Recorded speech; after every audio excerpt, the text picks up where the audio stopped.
सबको जय मसीह की। आइए हम बाइबल में से वचन देखेंगे। उत्पत्ति 19 का 17 में लूत की पत्नी ने इस आज्ञा को मानने से इनकार कर दिया। हम वचन बताते हैं, आज्ञा मानना बलिदान से भी उत्तम है। जब प्रभु हमें किसी के द्वारा भी आज्ञा देता है, उसे अधीनता से माने।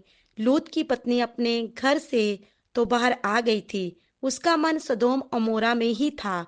उसी की नजर उधर गई जहां उसका धन था। परमेश्वर ने कहा, जहां तेरा धन है वहां तेरा मन भी होगा। आगे हम वचन में देखते हैं, उसने पीछे मुड़कर देखा, वह नमक का खंभा बन गई। ये पीछे मुड़कर देखना एक छोटी सी बात है। छोटी सी चीज हमारे दिल में क्या है प्रकट कर देती है। हवा ने फल खाया, उसको परमेश्वर की आज्ञा का कोई परवाह नहीं। एक पाप के कारण अपराधन बन गई। लूत की पत्नी से भी पता चलता है, उसे भी दी गई आज्ञा की कोई परवाह नहीं। परमेश्वर ने सदोम अमोरा को क्यों नष्ट किया? उसके गलत शारीरिक संबंध के कारण पाप बहुत बढ़ चुका था, इसलिए उसको नाश किया।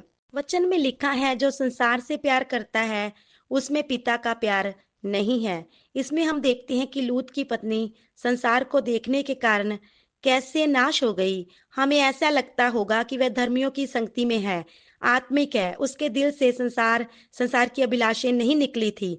लूत की पत्नी को याद रखो, वह विचारनी नहीं थी। उसने कोई हत्या नहीं की थी, पर उसने पीछे मुड़कर देख लिया।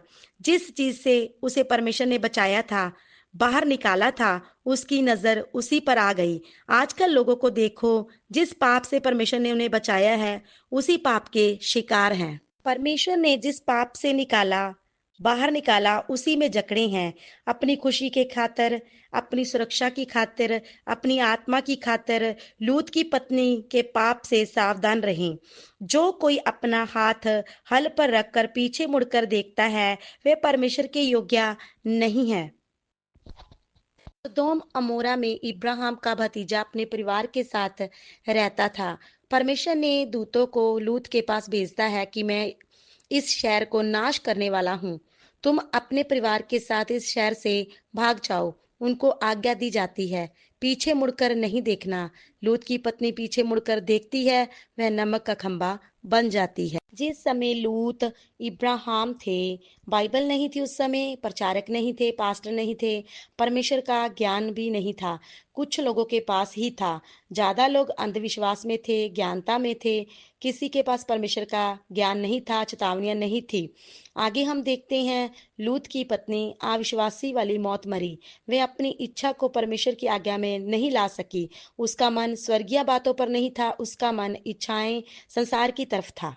आप पवित्र संगति में रह रहे होंगे, आपका जीवन अभी तक नहीं बदला होगा। अंत में बिना किसी आशा के आप नाश हो जाएंगे। अलीशा का एक चेला था गेहजी, जिसका इतना आत्मिक तौर पर भी जीवन नहीं बदला था। वह अंत में नाश हो गया।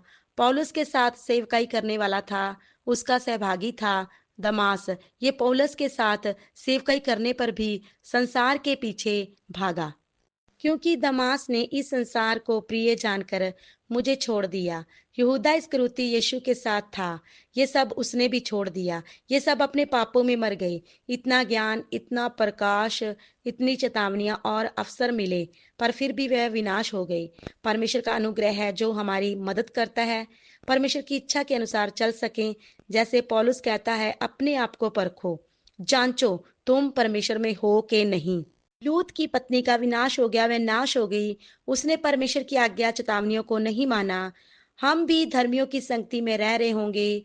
हो सकता हमारे माता पिता धर्मी हो, हम जीवन धर्मी का व्यतीत कर रहे हों, पर अंत के समय में कोई भी आपके साथ खड़ा नहीं होगा। हमें अकेले ही प्रभु के सामने खड़ा होना है और अपना हिसाब देना है। आप अपने आप को जांचो। क्या आप तन मन से प्रभु को प्यार कर रहे हो? वह जीवन की रोटी है। क्या आपने व्यक्तिगत जीवन में उसका स्वाद चखा है? लूत की पत्नी अपने परिवार के साथ निकली तो थी, पर उनका मन सदोम अमोरा में था। हो सकता आपने बपतिस्मा लिया हो, क्योंकि आपके पूरे परिवार बपतिस्मा लिया है।